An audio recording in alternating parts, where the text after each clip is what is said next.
이제 두 번째 레이스 무늬를 떠보겠습니다. 우선 무늬를 보시면 이 아래쪽과 위쪽이 살짝 다른데요. 아래쪽에 비해서 위쪽 무늬가 구멍이 조금 더 많죠. 그리고 기준 되는 코는 같고 같은 코수 안에 무늬가 약간 달라지는 거예요. 차트를 볼게요. 차트를 보면 지금 여기 빨간 박스가 이 아래에도 있고 위에도 있는데 빨간 박스의 코수가 같아요. 같은 코수에서 이 아래쪽은 바늘 비우기가 한 번, 두 번, 코줄임이 한 번, 두 번 들어갔고 위에 거는 바늘 비우기가 하나, 둘, 셋, 넷, 코줄임이 하나, 둘, 셋, 넷 이렇게 들어가요. 그래서 레이스 무늬는 한 무늬 안에 한 무늬라는 거는 반복돼서 계속되는 반복해서 똑같은 무늬가 나오는 걸 한 무늬라고 하는데요.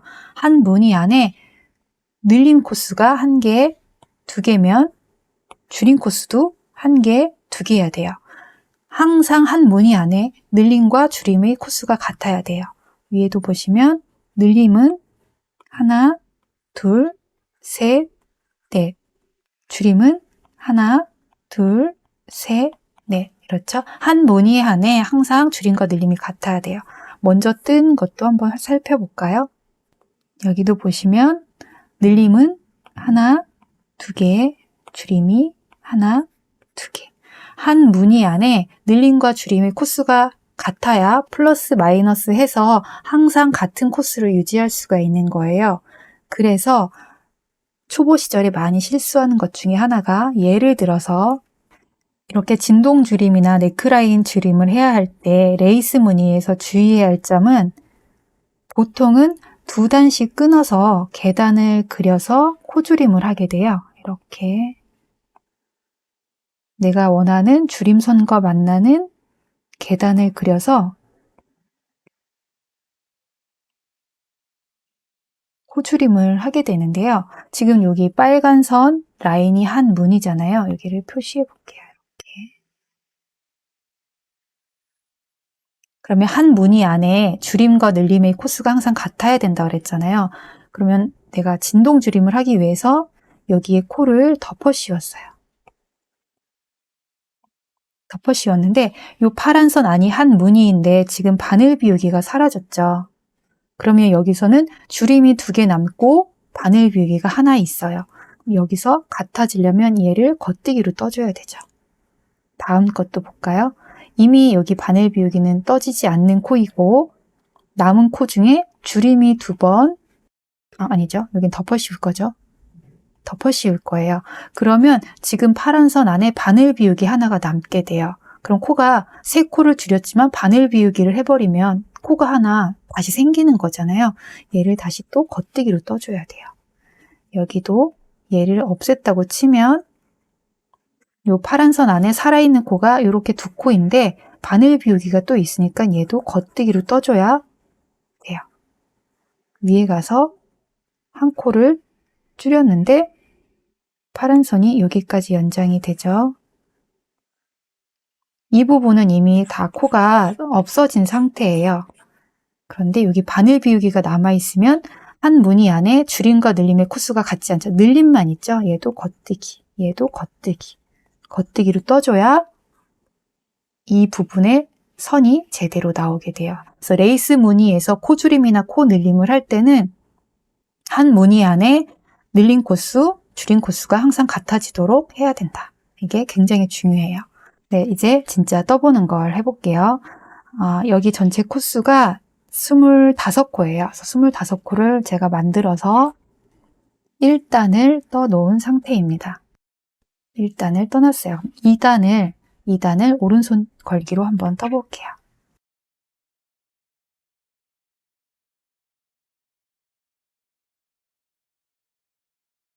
(2단의) 첫 코, 겉뜨기 한 코, 두 코를 뜨고 바늘 비우기를 하고 겉뜨기 하나, 둘, 세 코를 뜨고 코줄임, 이번에는 한 코 옮기고 다음 코를 떠서 덮어 씌우는 걸 먼저 했네요.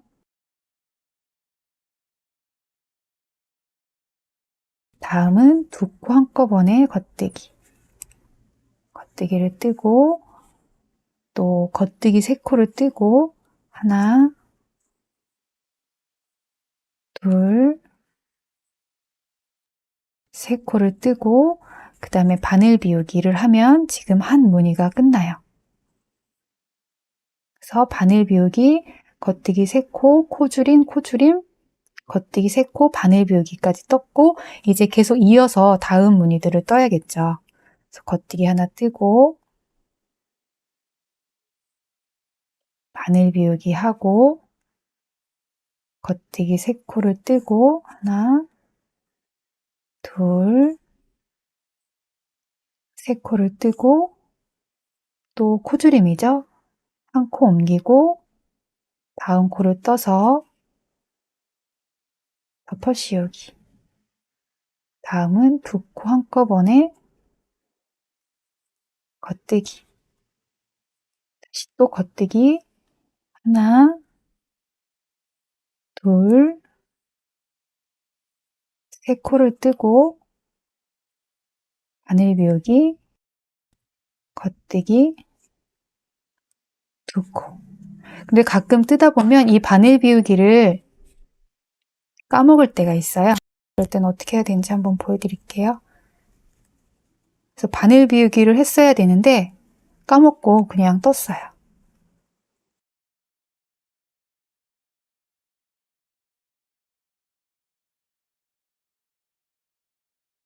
다음 3단은 쭉 안뜨기로 뜨면 돼요.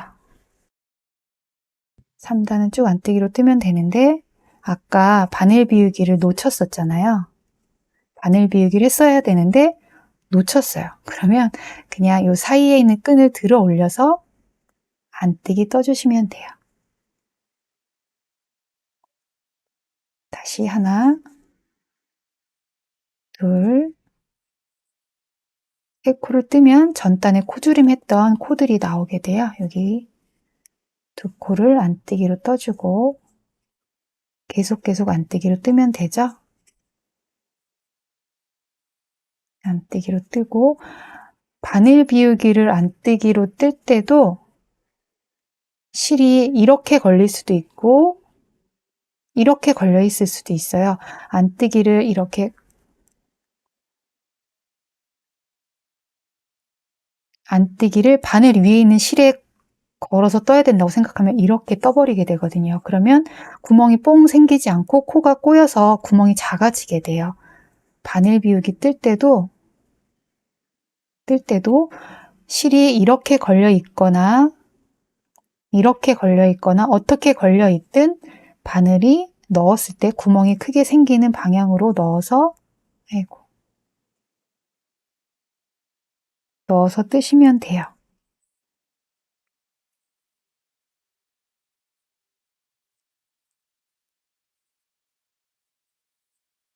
여기도 이렇게 넣어서 뜨면 되죠. 만약에 이렇게 걸려 있다고 하면 이렇게 구멍이 크게 생기는 방향으로 넣어서 겉뜨기를 뜨시면 돼요. 아니, 안뜨기를 뜨시면 돼요.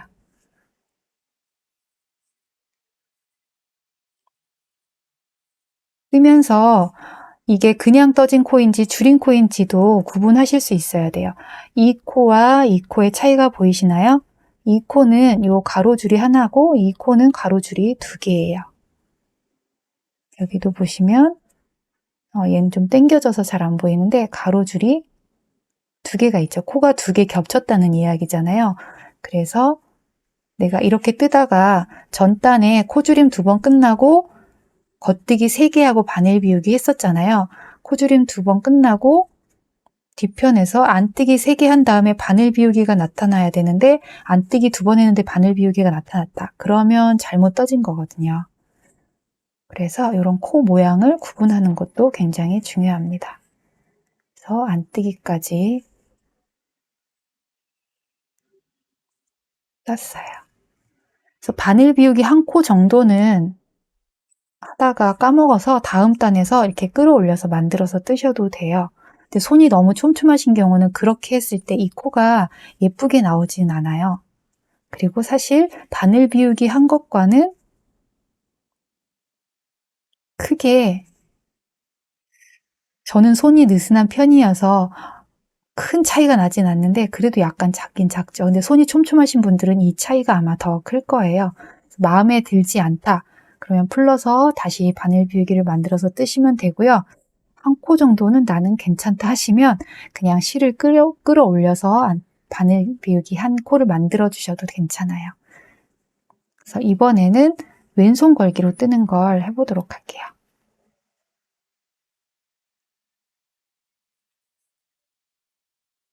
겉뜨기 두 코를 뜨고 여기서 바늘 비우기 이렇게 하셔도 되고 아예 한 바퀴 돌리셔도 되고요.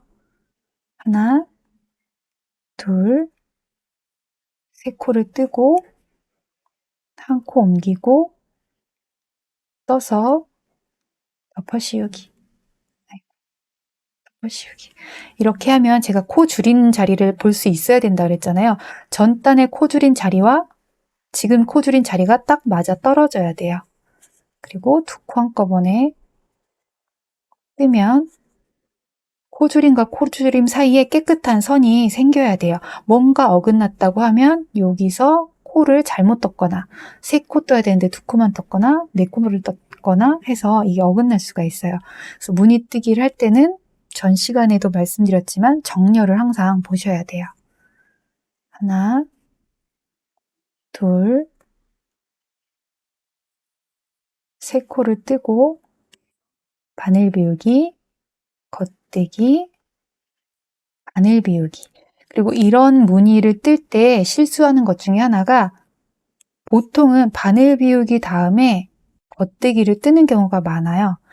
특히나 이런 지금 물결 무늬 같은 경우는 제가 지금 이 무늬는 바늘 비우기 2개, 코줄임 2개이고 그 다음에 그 위에 있는 무늬는 바늘 비우기 4개, 코줄임 4개라고 그랬잖아요. 그게 바늘 비우기 6개, 코줄임 6개 이렇게 점점점 커질 수가 있어요. 그럴 때는 바늘 비우기를 한 번, 두 번, 세 번, 네 번 이런 식으로 뜨게 되거든요.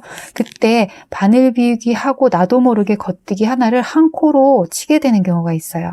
그게 아니고 바늘 비우기가 한 코, 다음 코가 또 한 코, 바늘 비우기가 한 코, 다음 코가 한 코인 걸 꼭 생각하셔야 돼요. 나도 모르게 한 코를 뜨고 그 다음에 세 코를 떠야 되는데 이미 한 코를 떠버리고 세 코를 뜨게 되면 또 어디선가 어긋나겠죠. 그래서 바늘 비우기를 뜨고 뜨는 다음 겉뜨기를 무심코 한 코라고 세지 마시고 꼭 바늘 비우기도 코수에 넣어서 계산을 하셔야 돼요. 지금 여기까지 바늘 비우기 2번을 하고 바늘 비우기 지금 1번, 겉뜨기 바늘 비우기 1번 하고 그 다음에 세 코를 떠야 되는데 나도 모르게 바늘 비우기 하고 이렇게 떠버리고 그 다음에 하나, 둘, 셋 세는 경우가 있어요. 그걸 또 조심해 주셔야 돼요. 하고 하나, 둘, 셋 덮어 씌워서 코줄임 두 코 한꺼번에 코줄임 겉뜨기 하나, 둘, 셋 바늘 비우기 겉뜨기 두 코. 다음 단을 떠볼게요.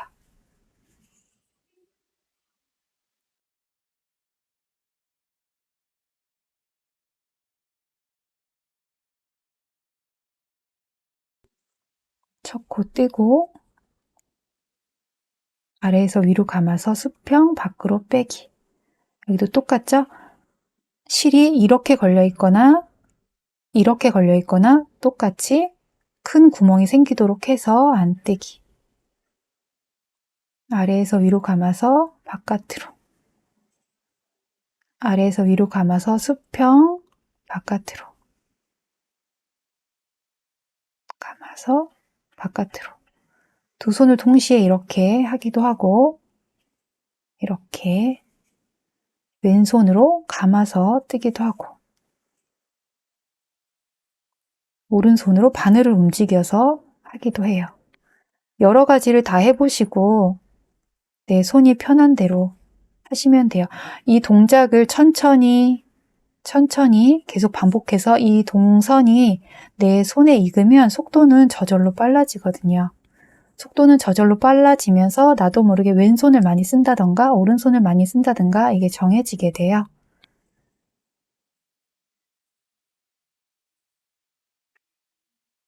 이렇게 해서 여긴 아까 제가 반대로 감았었잖아요.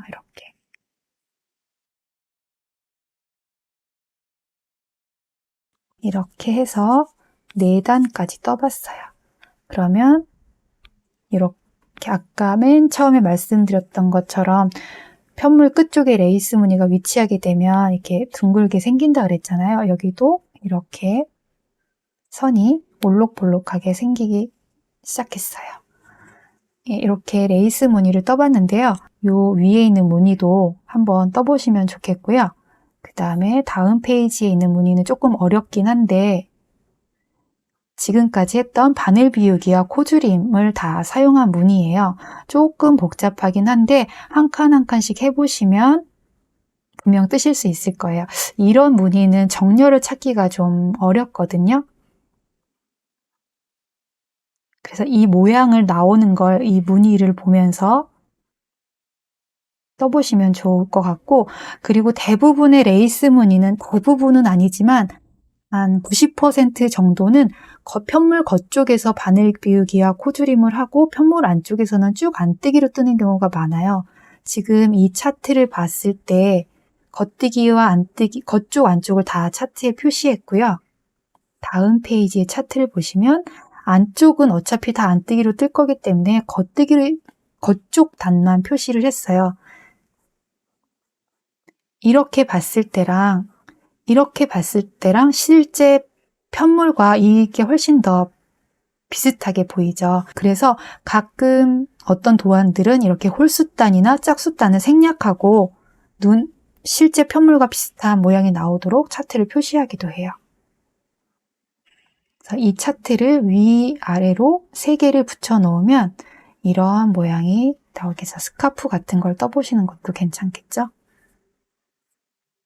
다음 차트는 꽈배기가 섞인 무늬인데요. 이건 아랍 무늬를 한번 해보시고 그때 연습해 보셔도 되고 꽈배기를 한번 떠본 적 있다 하면 이 무늬도 연습해 보시면 좋을 것 같아요. 이것도 레이스 무늬인데 지금까지 한 줄임, 바늘 비우기만 사용된 무늬예요. 그러니까 한번 해보실 수 있을 것 같아요. 이런 무늬 같은 경우는 이런 중심선, 이런 안뜨기선에 맞춰서 정렬을 잡으시면 되고 이것도 마찬가지로 이게 안뜨기선에 맞춰서 무늬를 정렬을 찾으시면 돼요. 이 무늬가 좀 까다롭긴 한데 그래도 시간 내서 연습해 보시면 좋을 것 같습니다. 다음 시간에는 아랍 무늬에 대해서 해보도록 할게요. 수고하셨습니다.